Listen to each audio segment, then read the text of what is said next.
All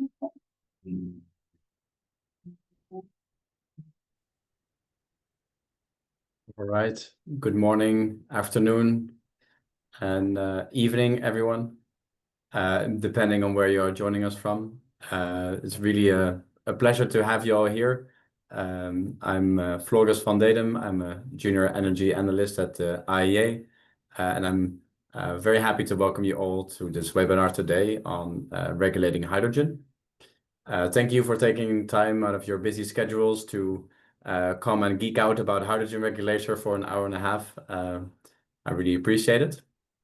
As you might see from my background, I'm here as a representative of the Regulatory Energy Transition Accelerator, or RETA. The administrator of RETA is hosted at the IEA. For those that don't know RETA, we are a network of more than 60 regulators from all over the world that are collaborating to advancing decarbonization goals. RETA was started in 2021 at the COP in Glasgow because we felt that regulators were not getting the right amount of attention and support on the global scale. But we did see that they played a crucial role in any of the targets that we agreed on this platform. When you think about tripling renewables, doubling energy efficiency, or building out electricity grids, regulators really do play a crucial role. So within regulators, within RETA, we try to respond to that need of regulators, and we work with brilliant organizations that we call delivery partners to respond to their needs. And it's in this context that Energy Innovation work together with us and our network of regulators to produce this report on hydrogen regulation. I want to say my thanks to the team at Energy Innovation for the active role in developing this project, in particular Dan, Mike, and Eleanor, as well as give my thanks to all the regulators within the RETA network and outside that reviewed the report, that participated in the webinars that we held before, and also those that are here with us today. I'm really looking forward to this session. I hope you are too. And with this opening remarks, I would like to pass over to my colleagues at Energy Innovation. I'm guessing that will be Dan. Yeah, thank you so much, Floris. Let me just take a moment here to share my screen with everybody.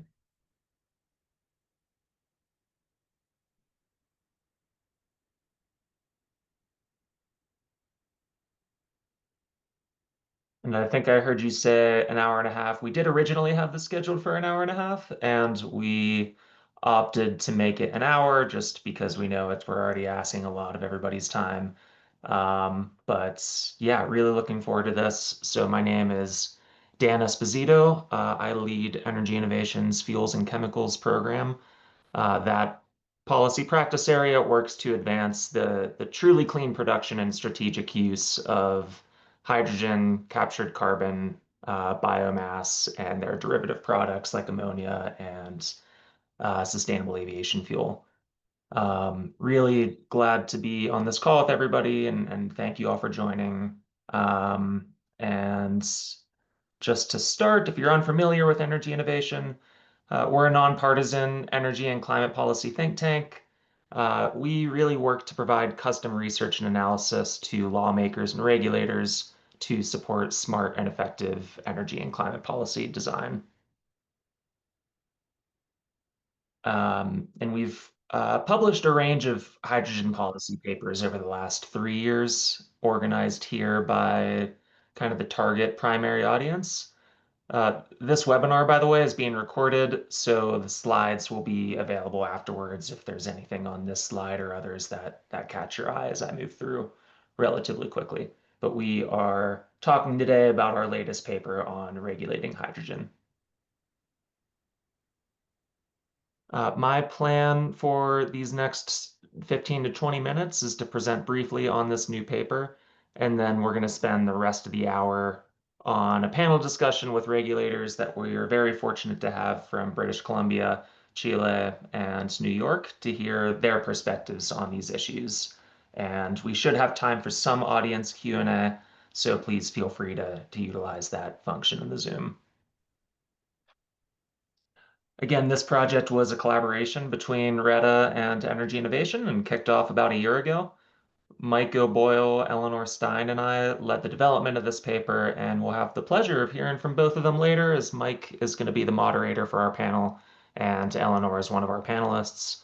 And I really just want to, again, deeply thank Floris and Giri and Estra at Retta, as they've just been fantastic partners on this project and do so much great work. So this project was really motivated by, as you can see here, an accelerating interest in hydrogen from policymakers around the world who are hoping to capitalize on hydrogen's climate, industrial competitiveness, and energy security value. Hydrogen policy goals are often really ambitious, and achieving them is going to depend, at least in part, on energy regulators' decisions.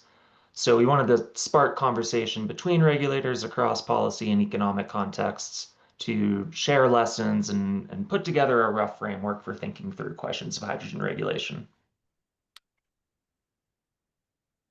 Our process involved moderating 2 virtual workshops with energy regulators around the world that happened late last year, with goals of offering technical information, collecting regulators' questions and research needs, and sharing experiences.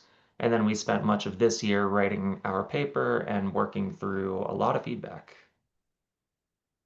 And just to give a little visualization of this, our workshops had participation from 79 regulators across 37 jurisdictions. And then our papers review process involved working through over 360 written comments that we received from over a dozen regulatory agencies and independent experts who were incredibly helpful in making this paper much more robust. So our hope is that the paper reflects a wide variety of perspectives and is useful to energy regulators worldwide. So I just want to spend a few minutes making sure we're all up to speed on what hydrogen is and why policymakers are promoting its growth. So hydrogen is a gaseous molecule with the primary benefit of being able to reduce climate pollution in hard or impossible to electrify sectors, as it can be produced without greenhouse gas emissions, and it can be used to provide a lot of the same services as fossil fuels across really all economic sectors. It also has energy security value by diversifying a jurisdiction's energy supply, as well as industrial competitiveness value to the degree countries can export hydrogen, its derivatives like ammonia and iron, or hydrogen producing and using technologies.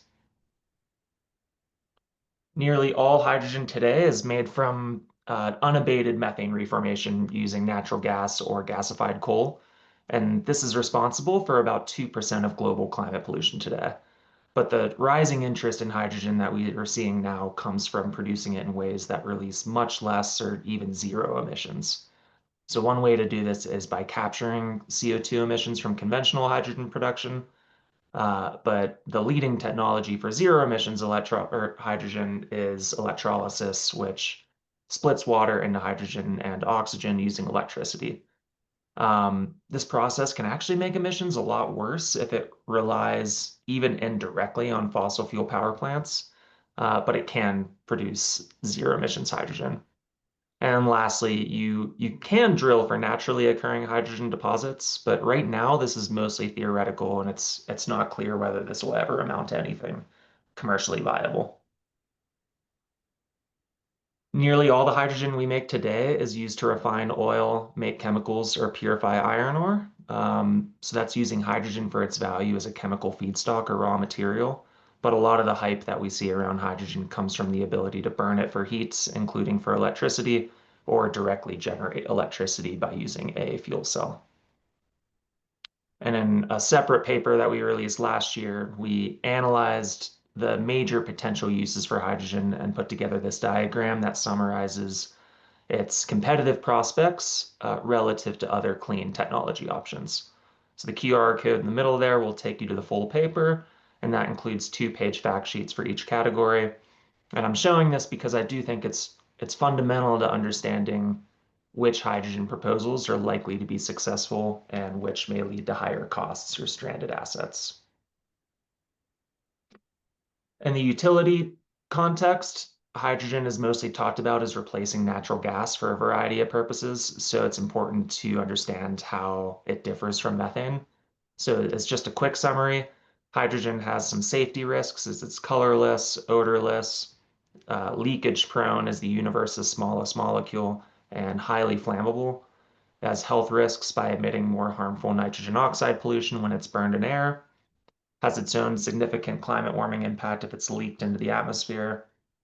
Um, and its faster flame speed makes combustion more difficult to control with appliances and equipment that were designed for natural gas. So these are all risks that can be managed. They are managed today in industrial parks like refineries, but they have to be first acknowledged and understood.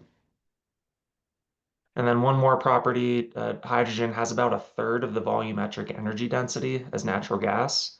So this means if you are working with a blend of 20% hydrogen with methane, that would at best reduce emissions by about 7% and deliver less heat relative to using 100% methane.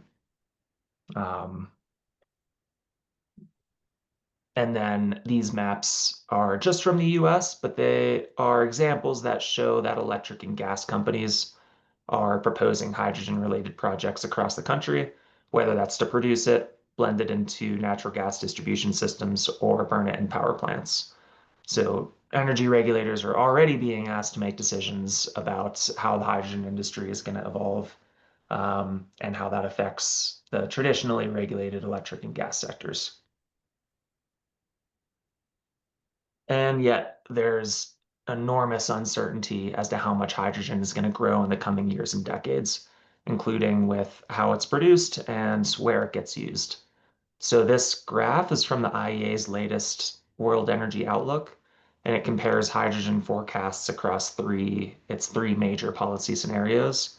And then there's even more uncertainty across the IEA's forecast years and across other forecasting bodies who look at this issue.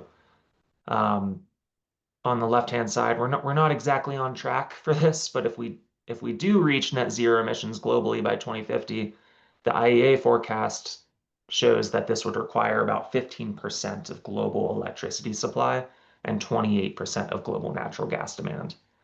So turning now to the core content of our paper, our goal in this is to help regulators sort through this uncertainty to better judge the prudence of hydrogen-related proposals, with this uncertainty in mind. So this summary graphic is the main thing that came out of our paper, but it's really just meant to organize the key issue areas affecting hydrogen regulation. I'm not going to drill into the detail across these 8 topics, but I'm going to touch on about 3 to 5 of them and hopefully whet your appetites to follow up on anything interesting, whether that's reading our paper or reaching out to us directly. So first, we're going to look at the core issues that are in energy regulators' purview. And we really found there's a tension here in regulating energy under ambitious hydrogen policy. So regulators, on one hand, risk approving investments that might be stranded and harming customers if they're too bullish on hydrogen. And they can also stifle needed growth in hydrogen development if they are too reactive. So as kind of a quick aside, electric and gas systems have overlapped for a long time in the kind of familiar ways shown here. If anything, they're becoming even more intertwined and driving a need for integrated electric and gas system planning. And then when you add hydrogen, you just amplify the complexity. So hydrogen can stand alone as it does today in industrial parks, or it can interact with electric and gas systems, whether that's independently or even together. Um, so on this first issue of interaction with electricity systems, the regulatory questions listed here and some of the later slides that you'll see are basically section headers in our paper. And so we get into each of them in much more detail. But just as a preview, some of the electric system issues that we cover are how electrolytic hydrogen production might affect electricity demand, what role hydrogen might play in a low carbon electricity system, and how rates can be designed to promote electrolytic hydrogen production while keeping costs low and cost allocation fair. And then similarly, this list of regulatory priorities is a trimmed down version of what concludes each of these major sections in our paper. And they're meant as a sort of suggested agenda for regulators to proactively explore hydrogen in their geographic and political and economic contexts. But for time, I'm not going to read off the page here. I just want to let you know that they are a core part of this report. Instead, just wanted to cover one component of that section, which is using electrolytic hydrogen for power generation. If you electrolyze hydrogen and then you burn it later to generate power, you're only returning about a quarter to a third of the original electricity. This is low enough that it's simply not going to make sense in most hours, such as when you have renewables or batteries that are available. Um, but hydrogen might have a role to play in providing seasonal or multi-year storage because you can store it in huge volumes over long periods at a pretty low cost if you have access to the right geology, like underground salt domes. Even then, it's not certain that hydrogen will play this role, so we're still wary of proposals to build hydrogen-ready combustion turbines that would otherwise run on natural gas. But if hydrogen does fit into the power sector, this is almost certainly how it will do so. And then similarly with natural gas, hydrogen made from methane can put pressure on natural gas supply and prices. And gas companies are already asking to blend hydrogen into their pipelines as a means of reducing the overall system's emissions. And again, one small deep dive from this section. In our research over the years and discussions with regulators and other experts from this project process, we found overwhelming evidence that hydrogen blending is going to be much more expensive and logistically challenging for reducing gas system emissions relative to other options like electrification and thermal energy networks. So these issues can be summarized as one, hydrogen requiring far more clean electricity than electric heat pumps to do the same job. Two, today's appliances being unable to handle hydrogen's unique properties above about a 5 to 20% blend by volume. Three, these blends barely moving the needle on greenhouse gas emissions. And four, it being extremely challenging to replace or retrofit all the pipes and appliances on a system to unlock those higher hydrogen blends. So in the US, Massachusetts and Colorado at least have already ruled against gas companies' hydrogen blending proposals, citing these similar cost and feasibility concerns. We also explored regulators' jurisdiction over new hydrogen infrastructure and natural gas pipelines that might be retrofitted to carry hydrogen. And that includes how to think about cost allocation issues.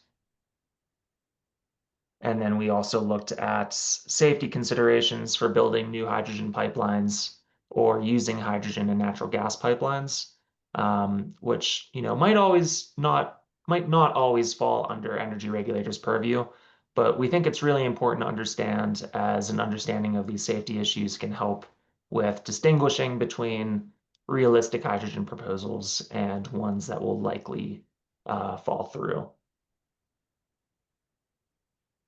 And then we have a second and quite a bit shorter section of our paper that looks at four other issues that often aren't part of energy regulators' purview, but will affect how hydrogen grows over time and at what speed.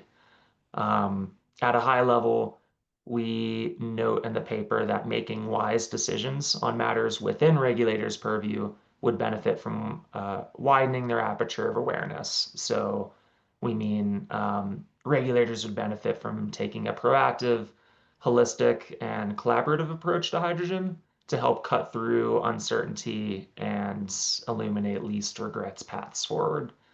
Um, in other words, we suggest in the paper that regulators can coordinate with other agencies and authorities on these four issues and share their perspectives and analysis with the government bodies that are developing and updating hydrogen strategies and policy goals.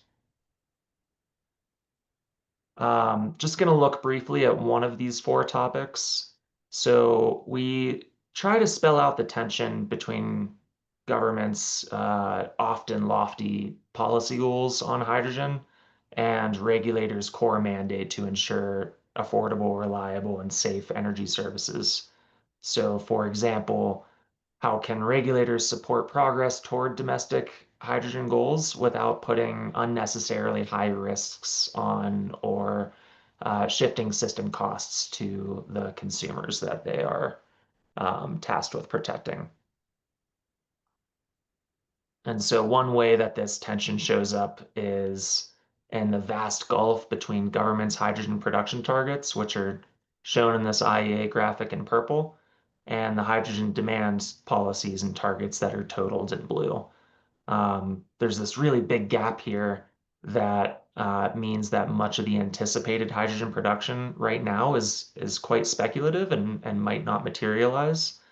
And that has implications for how regulators should be thinking about the load forecasts that these goals implicate, and the need for new infrastructure like hydrogen pipelines. And that is all I'm going to try to cover today. But again, there's a lot more detail in the paper. We are always happy to chat with any folks on this webinar on the side, if folks have questions as they explore that material. But right now, I hope that was a helpful teaser of the paper and a good setup for our panel. And I'm really excited to now turn things over to my colleague Mike O'Boyle, who's Energy Innovation's acting policy team director and my co-author on this paper, to moderate the rest of our hour together. So thank you all again, and Mike, passing things over to you. Great. Thank you, Dan, and Floris for the kind introduction. So yes, I will be moderating a discussion with our three panelists for the rest of the time. And I believe we also have an option for attendees to submit questions to the panelists. So after an initial discussion, we'll be sort of looking at those questions that come in. And so maybe think about those while you're listening to the discussion or based on Dan's presentation. And if there's time, we will get to those as well. So yes, as Dan said, I'm the acting policy team director at Energy Innovation. I also lead our electricity work. Was, like Dan said, involved as an author of this paper. And I'd like to introduce our panelists.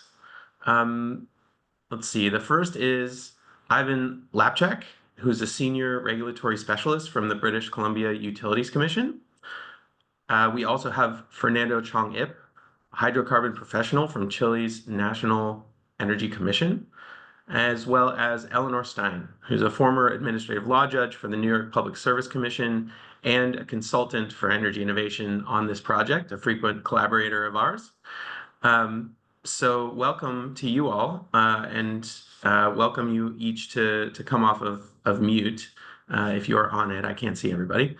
And so I'd first just like to ask each panelist to share a bit about how hydrogen has shown up in their jurisdiction and what their experience has been with hydrogen regulation. And Ivan, let's start with you. What is British Columbia's experience with hydrogen? Yeah, thanks, Mike. Thanks for the invitation to speak at the webinar today. Yeah, hydrogen started to show up in our jurisdiction a number of years ago, maybe 5 or 6 years ago, where we saw it being mentioned in regulatory filings, in government legislation, and policies. And just some examples, in 2019, the BC Hydrogen Study was released, and that provided a number of recommendations on how to accelerate the development of a hydrogen economy in the province. And then a couple of years later, in 2021, the provincial government formalized those recommendations in a hydrogen strategy. And then around the same time, our largest gas utility issued its long-term resource plan, and that filing included plans to meaningfully pursue hydrogen as a way to reduce to decarbonize the gas grid. And lastly, another thing that was occurring around that same time was the commission became aware of hydrogen fueling stations and other similar projects that were occurring in the province. And there were questions about the status of those projects, as whether or not they are public utilities. Is our authority, do we have authority to regulate them? Is there a need to regulate them? And so all of these kind of questions culminated in the commission establishing an inquiry into the regulation of hydrogen in 2023. And the goal of this inquiry was really threefold. One was to gather information about the current state of the market, to determine whether the provision of these hydrogen energy services fell within the definition of a public utility, and whether, if it did, what would be the effective and the suitable scope of and form of regulation. And so in that inquiry, we defined a number of hydrogen energy services. So just to sort of frame the discussion, so we had hydrogen production, hydrogen distribution by pipeline, hydrogen distribution by truck, the sale of hydrogen as a transportation fuel. And so this really guided the discussion from participants and sort of gathered information on these topics. And ultimately, at the end of the inquiry, the commission found that, yes, these are public utility activities. And so we have authority and jurisdiction to regulate them. However, it was recommended and granted, we granted exemptions from active economic regulation for these services. And this was primarily found because sort of the information we gathered showed that the hydrogen market is or ought to become a competitive market. And so the need for regulation was replaced by those competitive forces. And I would just want to clarify at this point quickly that, during the inquiry, we looked into the jurisdiction of another provincial regulatory authority that looks into safety and environment, and just made sure that there were no gaps with respect, especially with safety, when we were granting these exemptions from economic regulation. And so since the end of that inquiry, we've had a number of companies register with the commission for these exemptions, and these continue primarily to be in hydrogen as a transportation fuel projects. And I'll just add like a couple other general observations about what is occurring in the province. At the commission, we continue to support utilities' efforts to investigate how to incorporate hydrogen. So recently, our largest gas utility had its innovation fund. The approval of that was continued, and this innovation fund provides support to industry and academic research projects as it relates to hydrogen. However, we haven't really seen any meaningful pursuit or delivery of hydrogen to date from public utilities. So we haven't approved any projects to produce hydrogen, to buy large amounts of hydrogen, or to modify pipelines to accommodate the blending of hydrogen. So it does seem that a meaningful pursuit is maybe is years away. And one last thing I would just comment on is one specific area of interest that's come up recently is understanding the impact of how a natural gas and hydrogen blend would sent to an LNG facility would impact that LNG facility. And so what our largest gas utility in the province operates 2 LNG peaking facilities and has plans to deliver gas to a separately owned export facility north of Vancouver. And so in recent filings, it has emerged that it may not be suitable to send a hydrogen natural gas blend to an LNG facility, and that maybe this blend, the hydrogen would need to be separated at the plant gate, which presents challenges, or it might not be able to be blended in these networks. And so what's emerged is kind of maybe the siting of LNG facilities limits the extent, or certainly the area, where you could blend hydrogen. And so doesn't seem like much has been written on that. And so I'm participating in a Canadian Standards Association effort to assess how to incorporate hydrogen into LNG standards. And this work's ongoing, and it seems that perhaps some other jurisdictions are looking at this question as well. And yeah, I think that kind of provides kind of a to-date sort of update on what's going on in BC, and looking forward to hearing from others. Thank you, Evan. That's fascinating to hear, just the breadth of issues that come up once you start an inquiry like that, and that you've already dived into the regulatory jurisdiction questions. So let's turn next to Fernando. What is Chile's interest in hydrogen, and what has been CNE's focus in regulating hydrogen? Thank you, Mike. It's a pleasure to be here. The jurisdiction in hydrogen have come little by little over the years for the CNE. If we regarding like our current business of regulated hydrogen as a market or setting prices, currently the jurisdiction is quite low. But anyway, we still participate since one of the core tasks of the institution is advise the energy ministry in all related matters with energy. So we usually participate in develop regulation, even if CNE is not going to apply it or if it's not going to be core related with the market. So in the electricity side, nowadays, big projects that we have planned here usually are offline, off grid, sorry. So there's not much to do there. And for the projects that are on grid plan, usually you can still manage to see it as either a generator or as a consumer of electricity. So hydrogen appears like another type of energy source. On the other hand, if we consider the fuel market, we can say that it's more related with natural gas. And so, since there is a possibility for blending, and in that case, the Energy Ministry has committed to regulate for safety requirements in the installations, and we have participated there as CNE. So that it comes in our regulation. So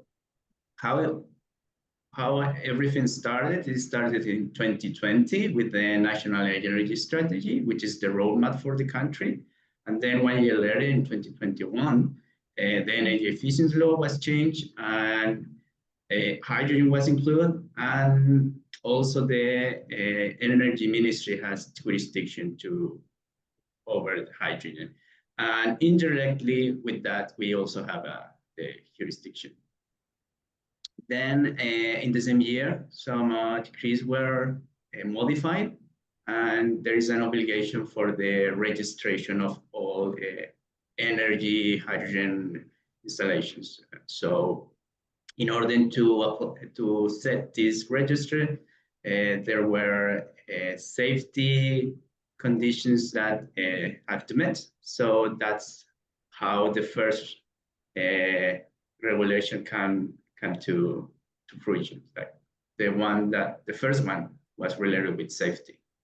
So after that experience, an agenda was set for review all the regulation available for energy, modify and create new one if necessary. So nowadays we are working in developing two new regulations. One is quality, and the other one is for refueling stations. And there are many others that we are planning to come. For instance, for blending, hydrogen in the piping, also for related with electric equipment, and especially for housing. So even if the CNE is not involved yet in the market of hydrogen, the idea is to act proactively and set enable conditions for future projects or the future use. So that's more or less what I can resume. Thanks, Fernando. And one just quick follow-up question for you is, what is the sort of range of use of hydrogen in the energy strategy? Do you envision a large role for hydrogen in the future? Yeah, if you consider the national plan for energy, it's considered. I don't know the exact number, but it's considered either as a storage or as in the energy metrics. And it's also is a good share in our net zero plan. So it's It's more than 10%, but it's between 10 and 20. But it is considered as one of the solutions that we are considering for either for the clean energy transition and clean energy and for decarbonization. Wonderful, thank you. Okay, last but certainly not least, let's hear from Eleanor. Eleanor, you're not currently a New York regulator, but you have a great deal of experience in energy regulation and the energy transition more broadly, and you've been supporting this work for the last year. So what has stood out to you as some of the main challenges of hydrogen regulation, and what lessons might you suggest applying from your energy transition work for regulators here? Thank you, Mike, and so nice to meet all of you. Yeah, thank you. I think, I think that both Fernando and Ivan have really laid out clearly what the contradictions are, what the tensions are, and the paradoxes of hydrogen. And I think an emphasis in the paper and in the research going into it was at a moment where there was a tremendous amount of hype about hydrogen and a sense that we were going into the hydrogen economy. It was going to be the silver bullet that was going to cure our climate problem. And I think the issues that have emerged are really key to the role of regulators to ensure that the system is efficient and safe and affordable, but also that it has that we're moving toward decarbonization. And I think that takes different forms in different jurisdictions. New York State has a very aggressive climate law, the Community Leadership and Climate Protection Act, which sets very strong targets for the state to reduce its carbon. And so that's kind of the context for, I think, for all of us in how we look at these measures. And I keep thinking about several groups of activists in New York, advocates for clean energy, who keep using the term false solutions. And so the question is always raised about hydrogen. Is this a real solution, or is it a false solution to the climate crisis? And I think everyone is playing with that fundamental question, and it's not an easy one to answer. And I think there's been a clear consensus that there are certain specific uses having to do with the hardest to decarbonize sectors, where hydrogen may well play a critical role and an important role in decarbonization. But in terms of other applications, particularly things like home heating, integration into the natural gas system, where it's emerged, I think, as it not that clearly that hydrogen could really be a useful addition, and that it may, have the kind of paradoxical result of giving the natural gas systems a whole new lease on life in an environment globally where clearly the need to move off methane as a key energy source has emerged. So I think those are the real paradoxes here. And I'm heartened by all the work that regulators are doing, and the two of you, what you've expressed today, in terms of surfacing that contradiction and trying to weigh the costs and benefits of what the actual uses and benefits could be. Yeah, thanks, Eleanor. We certainly have been grappling with that tension at Energy Innovation, both from an analytical standpoint and also in considering the scope of this paper in providing, because the regulatory context and the resource availability in different jurisdictions really matters. And really can create some different experiences across the world that we heard from lots of different regulators in this process. So those tensions are very well taken. So I wanted to turn the next question a bit to the regulating hydrogen paper itself. And I know there was a lot in there, but just curious for the panelists, what in that paper most resonated with your experience? or how do the issues explored there kind of match with your experience? And I know we already heard about some of that, but curious if any other thoughts emerge.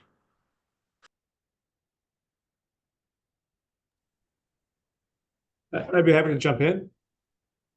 Yeah, I think I kind of touched on this already with going over our hydrogen inquiry, but I thought what really resonated with me from the report was the recommendation to take a proactive approach. It's already been mentioned a number of times today, and I just feel like whether it's collaborating with government in terms of developing strategies, this was mentioned in the report, if that's in a regulator's mandate, or to delineate authority between regulators, that's something that we certainly took on in the inquiry to try and sort through that question.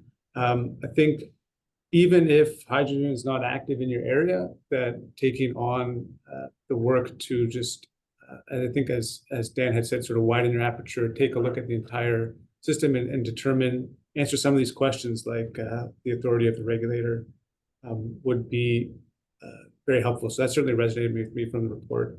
I think that our inquiry, was well received by the participants and provided some regulatory clarity certainly from the economic regulatory side, and thought that since we've completed that, we haven't really seen any evidence to revisit the outcomes of that inquiry just yet. So something that we're still open to, but hasn't really come up. Ivan, if I can ask one follow-up before others jump in. When you considered a proactive inquiry, was that a response to requests from industry, or was that really something you all undertook on your own? What kind of gave you the runway to take that proactive approach? Was it the strategy, the provincial or national strategy? Yeah, I think it was all of those things combined. It was the strategy. It was just sort of the discussion of hydrogen throughout regulatory filings coming up. And then also just these different activities that were occurring in the province that, our definition of a public utility is quite broad. And so there's activity occurring, and the question was out there. It's like, is this a public utility or not? And we've kind of led similar inquiries for various emerging energy solutions. And so this kind of continued that effort. Thank you. Anyone else? Eleanor, you can go first. I would just say a word, which is, the paper itself didn't surprise me because I was involved in its creation, but I want to really express deep thanks to the regulatory community globally, which responded to the request for comments in an incredibly robust and helpful way. Although, let's say, some significant proportion of the commenters said that the recommendations were too prescriptive on regulators, and the other half said that they weren't prescriptive enough.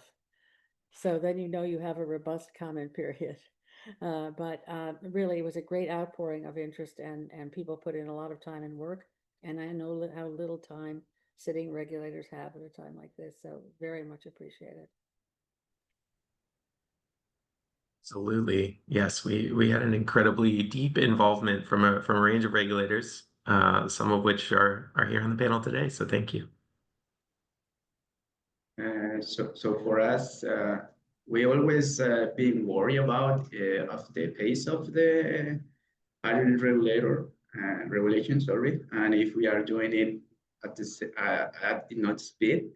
So when we analyzed the paper, there was a kind of sense of relief in some way, in the fact that most of the regulators face the similar challenges. The sections that we read through and the questions and the recommendations had appeared here at some way, and so when we read the paper, we recognized that we also have those challenges, and everyone has them. Especially, we have to balance the uncertainty, the optimism, and the realism of how the situations are going now. And also, there are good two good reminders that we read there. The first one is maintain an unbiased approach. Like we are, as the paper says, we are not the ones that we have to fulfill the national goals. And the second one is the NOx control during the combustion. So it's always good to keep in mind that even if there's no CO2 emissions, there could be another emissions related. Thank you so much. I would just add a word to that. I'm so glad you raised it because I think that question also has been critical in New York and other parts of the US, where recognition of the local emissions impact of fossil fuel combustion is often overlooked in our eagerness to measure the carbon impacts. But the local emissions obviously affect communities where energy infrastructure is located, and they tend to be vulnerable communities and disadvantaged communities. And so there's a strong equity interest in keeping the NOx emissions, foremost in our consciousness. Thank you. So I'm turning now to a list of questions from the audience and kind of guess using moderator prerogative to pick and choose. But there's one here that maybe I'll reframe in general terms. It's about how you measure the emissions intensity of hydrogen. And it kind of gets to this core issue of what counts as green hydrogen, both for purposes of, someday international trade of hydrogen when there are carbon rules in one jurisdiction or another. Europe, for example, has issued pretty lengthy and detailed regulations related to how green hydrogen emissions can be measured and verified. And I'm just curious for the panelists, maybe taking a step back, you've all thought about hydrogen as a part of a decarbonization strategy. How has it come up for you, this sort of, what counts as low or zero emission hydrogen? And I would also invite Dan to jump in too, because Dan has done a lot of research on this and is quite aware of the international status quo. So.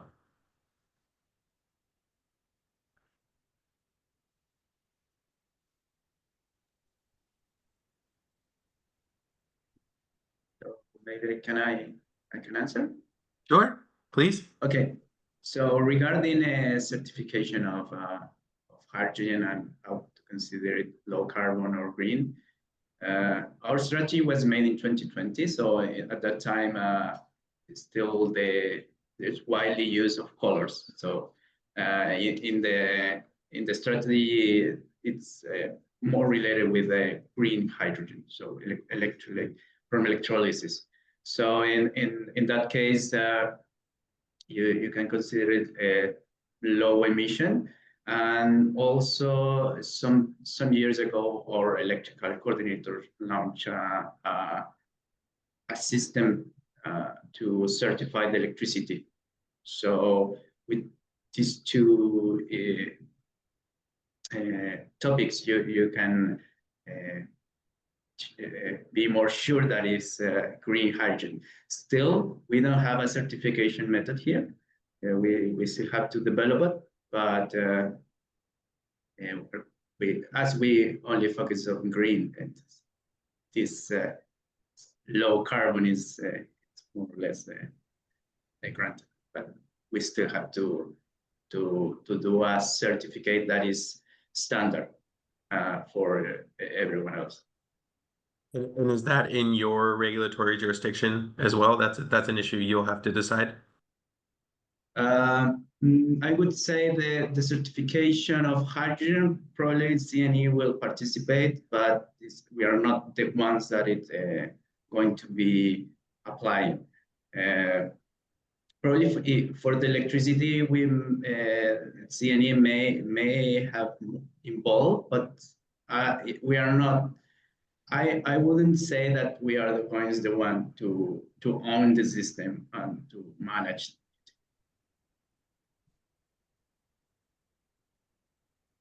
Mike, I could add a couple thoughts on this. So one, in BC, there's a government passed a regulation called the Greenhouse Gas Reduction Regulation, and so in there it lays out a number of different activities that would be called like prescribed undertakings, and a public utility has the permission to proceed with these. And so one of them is related to hydrogen activity, and there they define low carbon hydrogen as having an intensity of about 31 grams per megajoule of hydrogen energy. And so this for hydrogen, or per megajoule, so this would apply to hydrogen or renewable natural gas or things like that. And so for hydrogen, this translates approximately to 4 kilograms CO2 per kilogram of hydrogen. It seems like a typical like low carbon threshold in other jurisdictions.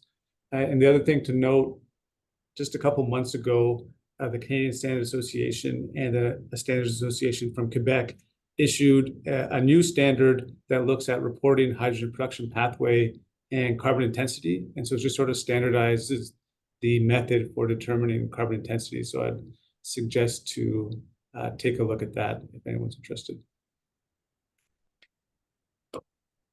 Yeah, I can just add a couple brief things here, because we've looked at this issue pretty intensely over the last couple of years, because the clean hydrogen production tax credit in the United States had a requirement, or it had a definition of what counts for earning the tax credit that's tied to the life cycle emissions intensity of hydrogen production. And then there is really a 2.5 year debate around, okay, once you have these life cycle emissions thresholds, how do you actually define, say, the upstream or induced emissions impacts of the electricity you're using in electrolysis.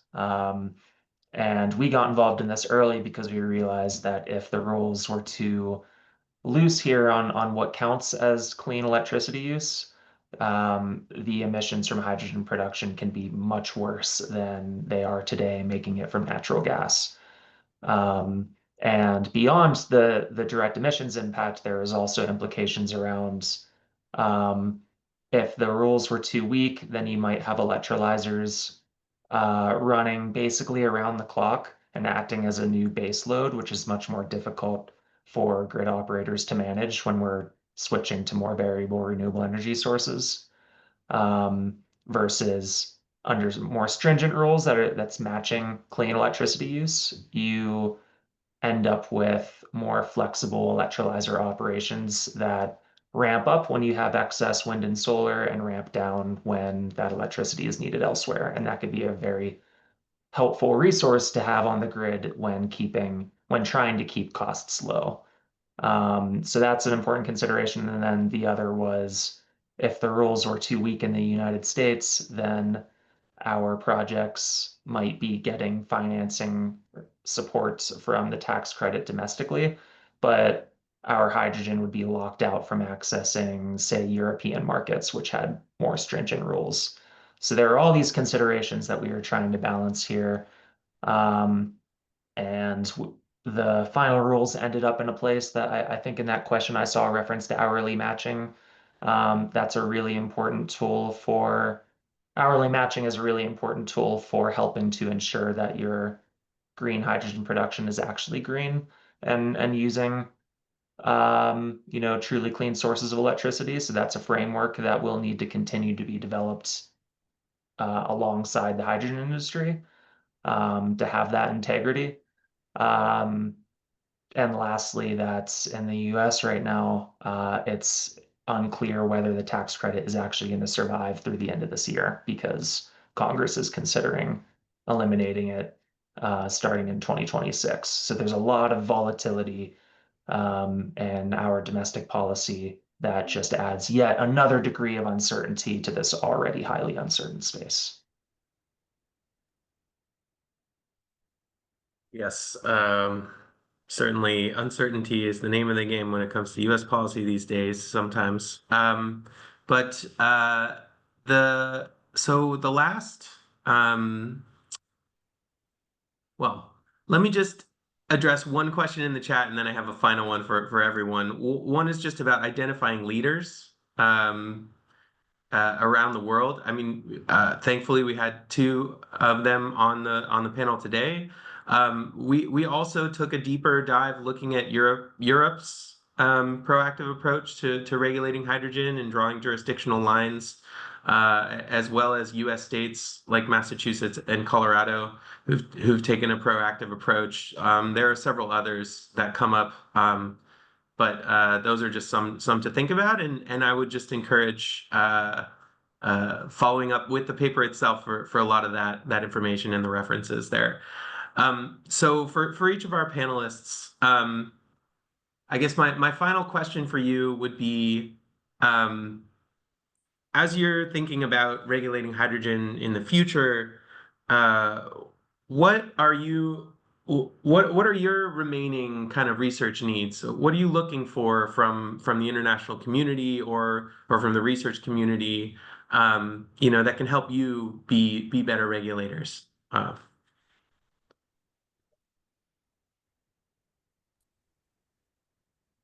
Mike, I had one thought that again kind of carries along earlier comments about that issue of sending a blended gas to an LNG facility is more research regarding the practicality of separating hydrogen from a natural gas stream, and this might relate to not just this LNG question. It could also be some of these ideas of blending gas and then separating it for some specific hydrogen end use at the end of the pipeline. So I have come across one study from the National Renewable Energy Laboratory, but it's I think at least over 10 years old, that looked at the cost to separate hydrogen. Had very specific composition of hydrogen and pressure information, and I haven't come across sort of other information on that topic. So I think that would be something that would be interesting for the research community to look into. Thank you. Eleanor or Fernando? I would throw in, I think continuing to refine the analysis on the role of hydrogen in decarbonization even more than it has been to date. I think your statistic about what a small percentage of reduction in carbon you get from blending in a natural gas pipeline is very significant. And I'm not sure that that's particularly widely understood or accepted. And I've also recently read a couple of things about how the methods for carbon capture on land are also being developed and researched for additional hydrofracking potential to liberate a greater amount of natural gas itself in the course of excavation and storage. So I think that's something that needs to be looked into, because that would indeed be a perverse effect of developing the hydrogen market. So for us, that we see the market or monitor here the development, we would say that there is a lot of things, but anything that brings some certainty or makes projects more feasible would work for us, like technical development, increases in efficiencies, lowering the material needs, cost, especially CapEx is quite intensive. So we consider that that's good improvement for hydrogen projects. And second, in areas where hydrogen is competitive, for instance, if energy carriers or derivatives, the process are quite has a lot of steps, and the energy requirements and efficiencies are not that good. So any develop and research of that is it's really good, especially towards where is storage and transportation. And if you can go a little for Chile, our strategy has a low component on export. So if there is some good research and good solutions in how to export long distances, marine transport, or how to get a good carrier, that would be contact us. And finally, testing in equipments. Although at 20% is okay, you still need to test all the equipments, especially because usually the testing are for brand new equipments, but we haven't seen much about old or second-hand equipment. So I would say that that's also a research that could be done. Great. Well, this concludes our time together. I want to thank our three panelists. I want to thank Flores, Dan, our communications team for helping us run this webinar smoothly, and for all of you for attending the webinar. And we encourage you to download and look more deeply into the paper. You can follow up with Energy Innovation and Retta if you have further questions. We'd be happy to engage more deeply on these topics. And so thank you for coming today, and everyone either have a nice evening, or for those of us sort of in North and South America, a nice rest of your day. So thank you.